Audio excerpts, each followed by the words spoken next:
Magandang hapon mga ka-happy hour. Narito ang mga balita para sa MBC TV Network News Update 4 PM edition. DZRH reporter, inaresto kaugnay ng ulat versus konsehal na naharap sa kasong acts of lasciviousness.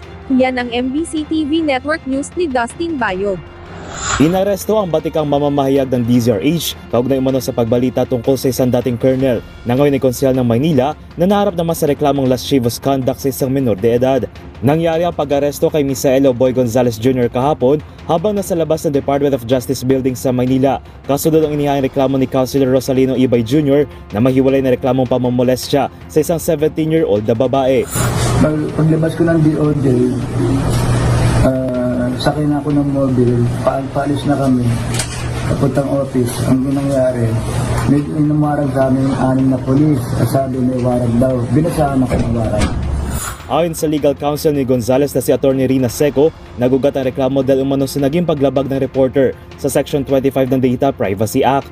Ito ay matapos i-publish daw nito ang kopya ng warrant of arrest ni Ibay na inisyu na Setyembre nakarang taon ng Manila Regional Trial Court Branch 4 para sa umano lascivious conduct sa ilalim ng Section 5B ng Republic Act No. 7610 na may piyansa na 400,000 pesos. Ayon sa dating direktor ng National Bureau of Investigation na si Jamie Santiago, idinara umano sa isang motel sa Pasay City ng retired colonel na ngayon ay politiko ang isang menor de edad. Dagdag nito na sinubukan makipag-areglo ang konsehal sa pamilya pero tumanggi ito. Samantala bukod dito nagsampa rin ng kaso ng libel at cyber libel ang konsehal na ibinasura ng piskalya dahil sa kawalan ng probable cause. Nagumpisa ang kaso na ito nang i-report ni Boy ang tungkol sa issuance ng warrant of arrest against City Councilor in the City of Manila. So nasampahan siya ng libel, cyber libel, and violation of the Data Privacy Act dahil na-publish yung kopya ng warrant of arrest. The rest of the cases dismissed. The rest of the cases dismissed. Ito yung, nakatuloy.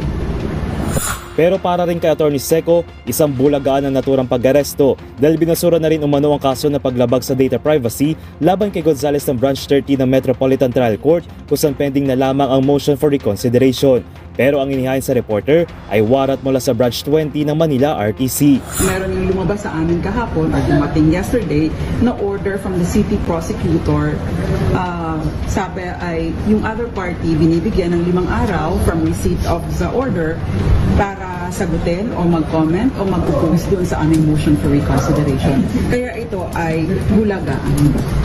Kaugnay nito, naglabas na rin ng pahayag ang National Press Club of the Philippines o NPC sa naging pag-aresto sa DZRH reporter.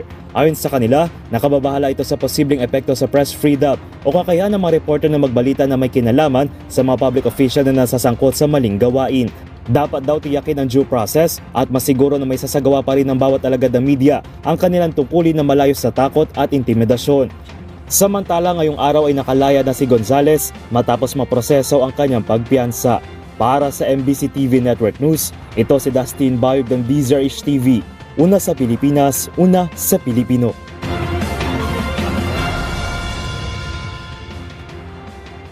Samantala, nationwide earthquake drill muling isasagawa ngayong araw. Isasagawa ngayong araw na mula kaninang alas 3:30 ng hapon ng Office of Civil Defense ang nationwide simultaneous earthquake drill sa buong bansa. Ayon kay Junie Castillo, tagapagsalita ng OCD, layunin ng aktibidad na masanay ang publiko sa tamang kilos tuwing may lindol, partikular ang dock cover and hold. Sa pagkakataong ito, binigyang diin din ng kahalagahan ng continuity plans para sa pamilya, negosyo, at mga tanggapan upang matiyak ang pagpapatuloy ng operasyon matapos ang sakuna. Ang ceremonial pressing of the button ay gaganapin sa Quezon City, habang ang regional na seremonya ay idaraos sa Aklan bilang host province. Makikilahok ang mga lokal na pamahalaan, paaralan, pribadong sektor, at iba't ibang ahensya ng gobyerno sa sabayang pagsasanay. Inaasahan na makatutulong ang drill upang mas maging handa ang bawat Pilipino sa posibleng sakuna, lalo na't kamakailan lamang ay nakapagtala ang Philippine Institute of Volcanology and Seismology ng ilang malalakas na lindol sa Luzon, Visayas at Mindanao noong nakaraang taon. Ang sabayang pagsasanay ngayong araw ay nagsisilbing paalala na ang kahandaan at koordinasyon ng bawat sektor ay susi upang mabawasan ang pinsala at masagip ang buhay sa oras ng kalamidad.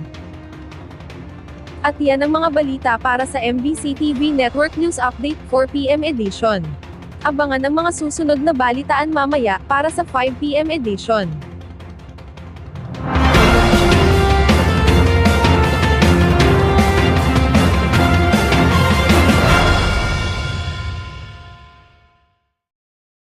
Mga ka-happy hour, kung gusto mong manood ang mga balita sa MBC TV Network News Update, mag-subscribe sa aming YouTube channel, i-like ang aming Facebook page, at i-follow sa aming TikTok account.